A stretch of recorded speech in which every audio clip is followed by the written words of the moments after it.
এখন ইন্ডিয়ান ক্রিকেটে যা চলছে যে চ্যাম্পিয়ন্স ট্রফি নিয়ে বা চ্যাম্পিয়ন্স ট্রফি জেতার যে কতটা আশা আমি দেখতে পাচ্ছি সেটা হয়তো খুবই ক্ষীণ। এবং আমি আশা দেখছি না যে একটা বড় টুর্নামেন্ট আসতে চলেছে, একটা আইসিসি ইভেন্ট আসতে চলেছে।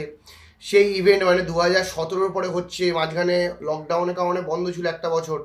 তো সেখানে 2025-এ চ্যাম্পিয়ন্স ট্রফি হচ্ছে। পাকিস্তানে হওয়ার কথা ছিল, পাকিস্তানে তো হচ্ছে, বাট ইন্ডিয়ার ম্যাচগুলো চলে গেছে দুবাইতে। প্রত্যেক কটা টিম রিলিজ হয়ে যাচ্ছে, প্রত্যেক কটা টিমের স্কোয়াড অ্যানাউন্সমেন্ট হয়ে যাচ্ছে, একমাত্র হচ্ছে না ইন্ডিয়া। তার কারণ নিজেদের মধ্যে সমস্যা। এবং কিসের সমস্যা আমরা জানি যে শ্রীলঙ্কার কাছে ওডিআই সিরিজ হারার পরে, দেন নিউজিল্যান্ডের কাছে হোয়াইট ওয়াশ টেস্টে হয়ে যাওয়ার পরে, এবং অস্ট্রেলিয়ার কাছে বিজিটিতে 3-1 হারার পরে আমরা কিন্তু ওয়ার্ল্ড টেস্ট চ্যাম্পিয়নশিপের যে স্বপ্নটা সেটা কিন্তু আমরা হারাই ফাইনালে যাওয়ার। এবং যে জিনিসটা রাহুল দ্রাবিড় অনেকটা করে দিয়েছিলেন ইন্ডিয়াকে, শুধুমাত্র যদি নিউজিল্যান্ডের বিরুদ্ধে এই টেস্টটা জিতে যেত তাহলে বিজিটিতে সেরকম অতটাও চাপ থাকতো না। বাট গৌতম গম্ভীর আসার পরে আমরা নিউজিল্যান্ডের কাছে হারলাম, আমরা অস্ট্রেলিয়ার কাছে হারলাম। শুধুমাত্র গৌতম গম্ভীরের দোষ নয়, এখানে দোষ পুরো টিমে, বিশেষ করে সিনিয়র প্লেয়ার রোহিত শর্মা, বিরাট কোহলি, তাদের থেকে কোনো পারফরমেন্সই আসেনি। তাই এই হারের পরে বিসিসিআই কিছু নিয়ম দেয়, যেটা আমরা অনেকেই কম বেশি জানি, যারা জানেন না তাদের বলে রাখি যে 3টে নিয়ম বেসিক্যালি উঠে আসে, যেটা এবারে ফলো করা হবে বলে জানানো হচ্ছে।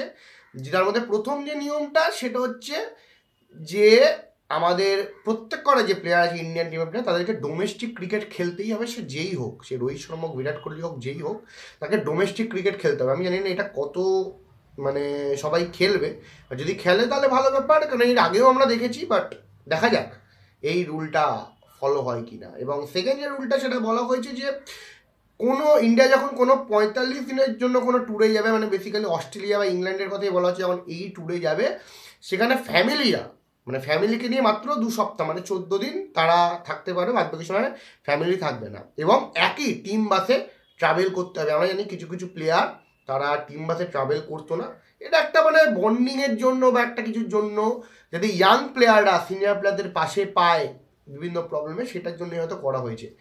দেখা যাক এটা কি আদৌ এটা ফলো হয় কি না। এবং থার্ড যে রুলসটা, যে কোচ এবং ক্যাপ্টেনকে সবসময় ইয়াং প্লেয়ারদের সাথে থাকতে হবে, এটা একটা ভালো সিদ্ধান্ত আমি বলবো। কিন্তু দেখার ব্যাপার কোনগুলো ফলো হয় কোনগুলো ফলো হয় না। বাট এইসবের চক্করে টিম ইন্ডিয়ার অন্দরমহলে ঝামেলা সৃষ্টি হচ্ছে, যেটা শোনা যাচ্ছে। একটা প্লেয়ারের উপর দোষ চাপানো হচ্ছে যে এই ইয়াংস্টার লিক করেছে ড্রেসিং রুমের সব কিছু। বাট সেটাকে হয়তো স্কেপগোট করা হচ্ছে তাদের নিজস্ব পদ বা নিজস্ব ইমেজকে বাঁচানোর জন্য। সেটা যে কেউ হতে পারে। আমাদের প্রবলেম বা আমার প্রবলেম সেটা না তুমি ড্রেসিং রুমে কী করছো, আমার প্রবলেম যে তুমি এখনও কেন স্কোয়াড অ্যানাউন্সমেন্ট করছো না, কিসের জন্য, কিসের ভিত্তিতে, নিজেদের মধ্যে ঝামেলার ভিত্তিতে।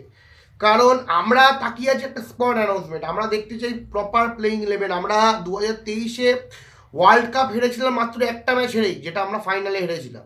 বাদ বাকি আমাদের ম্যাচ পুরো মসৃণ যাচ্ছিল। বাট সেকেন্ড জনকে কেউ মনে রাখে না। 2023-এর ওয়ার্ল্ড কাপ ফাইনালিস্টে যে জিতেছে তার নাম অস্ট্রেলিয়া, এটি সবাই মনে রাখবে। আমরা তো T20 ওয়ার্ল্ড কাপ জিতেছি, ঠিক আছে। সাউথ আফ্রিকা চোখ করে দিয়েছিল, অনবদ্য বুমরার পারফরমেন্স, হার্দিক পান্ডিয়ার বল, যেক্ষেত্রে আমরা জিতেছিলাম বহু বছর পরে T20 ওয়ার্ল্ড কাপ। বাট আমাদের চাই এবারে চ্যাম্পিয়ন্স ট্রফি। চ্যাম্পিয়ন্স ট্রফি জিতবো, তারপরে আবার T20 ওয়ার্ল্ড কাপ হবে, তারপরে আবার ওয়ার্ল্ড কাপ হবে 50 ওভার্স। এই আইসিসি ইভেন্টগুলোকে পাখির চোখ করতে হবে। আমরা দুবাইতে খেলছি, দুবাইতে আমরা অ্যাডভান্টেজ পাবো। তো সামনে পাকিস্তান আছে, বাংলাদেশ আছে। তো আমি জানি না কবে এখান থেকে আমরা বেরোতে পারবো। বাট নিজেদের মধ্যে ঝামেলা যে শোনা যাচ্ছে সেটা আমরা চাই না, সেটা হোক। কোনো প্লেয়ারকেই বাড়তি গুরুত্ব না দিয়ে, যেটা প্রত্যেকটা প্লেয়ার বলেছে এবং কমেন্ট এটা সবাই বলেছে, যে এই পিআর এজেন্সিস এইগুলোকে বন্ধ করা, ঠিক আছে। তো তাহলে সবার আগে তো বিশেষত একটা চ্যানেলকেই বন্ধ করতে হবে, তো সেটা আলাদা ব্যাপার। বাট আমরা চাই তাড়াতাড়ি স্কোয়াড অ্যানাউন্সমেন্ট হোক, ঠিক আছে, আইসিসি চ্যাম্পিয়ন্স ট্রফির জন্য। দেখা যাক কোন কোন প্লেয়ারকে বাঁচা হয়।